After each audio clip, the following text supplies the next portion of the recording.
22 April 2015। আজ থেকে ঠিক 10 বছর আগের দৃশ্য।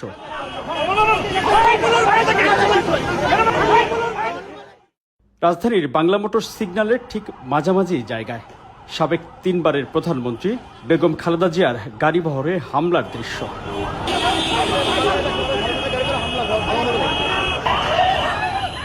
সে সময় ঢাকা সিটি কর্পোরেশন নির্বাচনের প্রচারণায় পরপর 3 দিন রাজধানী ঢাকার বুকে প্রকাশ্যে সাবেক প্রধানমন্ত্রীর গাড়িতে সরাসরি হামলা চালায় তখনকার ক্ষমতাসীন দল আওয়ামী লীগের নেতাকর্মীরা।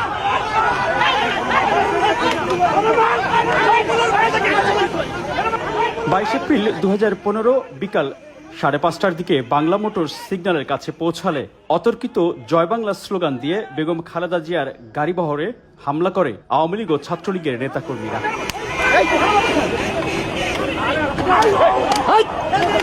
এ সময় বেগম জিয়ার গাড়িটি সিগন্যাল পার হলেও পেছনে তার নিরাপত্তার দায়িত্বে থাকা সিএসএফ এর এক সদস্য হামলার শিকার ও মারাত্মক আহত হন।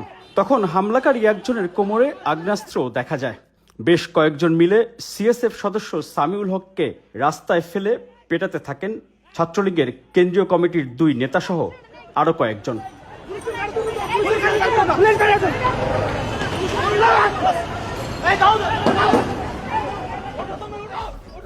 এ সময় বাংলা মোটরে দায়িত্ব পালন করা এক ট্রাফিক পুলিশ কর্মকর্তা সিএসএফ সদস্যকে রক্ষায় এগিয়ে আসেন। প্রায় একই সময়ে বেগম খালেদা জিয়ার গাড়ি লক্ষ্য করেও হামলা হয়। বেগম জিয়া গাড়ির যেই আসনটিতে বসা ছিলেন ঠিক তার পেছনের কাঁচ ভাঙা দেখা যায়।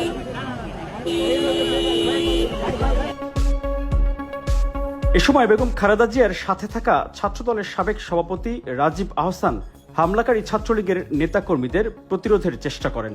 অস্ত্রধারী সংঘবদ্ধ হামলাকারীদের বিরুদ্ধে বেশ কিছু সময় তিনি রীতিমতো লড়াই করেন। পরে গাড়িবহর নেতাকর্মী বেষ্টিত হয়ে নয়াপল্টনে বিএনপির কেন্দ্রীয় কার্যালয়ে যান।